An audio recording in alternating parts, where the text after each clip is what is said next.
know, like how it always is, like the hero always has to arrive late or just right on time. Well, Academia just decided to take that rule and said, fuck it, I'm just gonna crush right on the middle of one of the villains themselves. Yeah, Deku and Todoroki, they seem to just decided to beat the dog shit out of someone in this chapter. So we've seen from this magician guy that he's not only taken in Bakugo, but he's also as well taken Tokoyami as well. He's like, well, that was more than improvision, just like having taken him, but it's like, we just decided to have them because, you know, we see their qualities, we see their usefulness for us. And I still feel a little bit weirded out that we already got found out. It's like, oh yeah, Bakugo already got captured, so it seems like we're still in this sort of past situation. I feel like it would have been more going on, like, if we say, like, oh shit, we got to rescue him, because it honestly feels like, say, the Sasuke retrieval arc, but if, say, like, Bakugo didn't want to go, but he is going onto that darker path of becoming a villain, that feels like what it can be. Because I think with these villains, they might be the ones that actually push Bakugo into doing something. Who knows, there may be a lot more situations. I remember saying in a couple of chapters ago that maybe they might have something to do with his family. Maybe his family is villains, because we haven't heard anything at all about his family members. Maybe his dad's a fucking big time, like, crook or something. His mom was like a real, like, popular hero. Maybe it just happens to be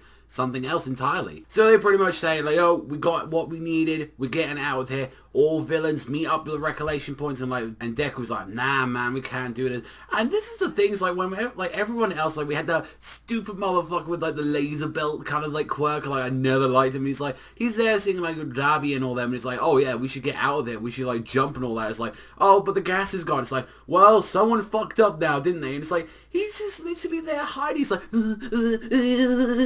it's like, bro, you're a fucking hero. Do something, man. Like, you gotta try and do it. I know they're big time scary villains, but it's like, yo, everyone's going in. You got like Deku and the crew are just going in. It's like, you're the only exception to this. Like, hell, even Yao Yorozu going against one of those massive monsters, which is like, I liked how they like brought them back, and it's like, she used her quirk to make a device and plant it on. So I'm guessing this is how they're going to try and get back into like the next arc, how they're probably going to get Bakugo back. She was able to create a transmitter and put it into his body, and that was like the use of that guy's quirk as well. It's like, oh, he's able, like, his special ability is like able to bond things into like other people, but you have to touch them. So he was able to bond the transmitter into this monster, and it's like, okay, well, we'll be able to follow them back after this. I like when we get to like the lizard guy, like the stain where he's like, nah, you know, I've all the stain with like stains revive the will come, and it's like we get to see that obviously now they get to see like they get rescued now because of what happened with the little shadow, which is obviously the guy that we've been seeing that's always the waiter in the bar when the villains meet up. That's definitely him. I can see it. Like, it's like, oh, that's them right there,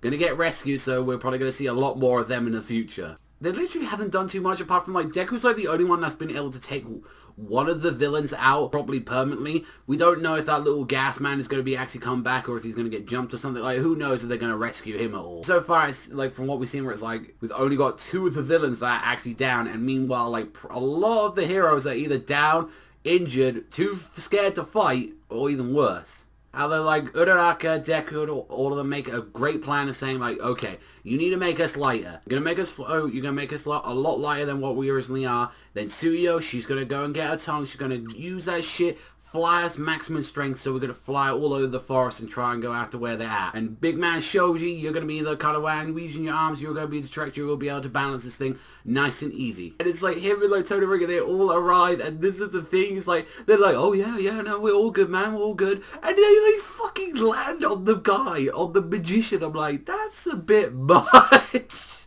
The guy's spinal cord is just now crushed. It is just bent. It's like it's all there. It's like it's literally sprung and drunk and just destroyed. Yes, all of that was meant to be in there. Overall, I gotta say this was a pretty goddamn good chapter. I really did enjoy this one. Like, honestly, I like to see like how Deku's even gonna go any further. Like, he's so fucking out of commission, and it's just like he's still going in. I do appreciate that with Deku. Although, with all these villains being gathered at once, you've literally endangered Shoji, yourself, and Todoroki's lives right now. Although, that's what they want to do to rescue Bakugo. Definitely did enjoy this chapter.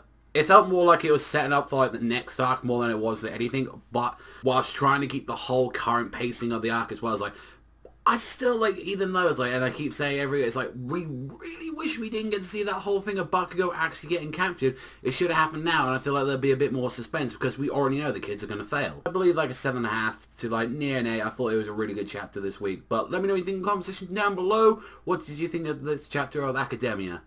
I'll be Savagezweipanda, so thank you very much for watching as always, and I'll catch you guys next time.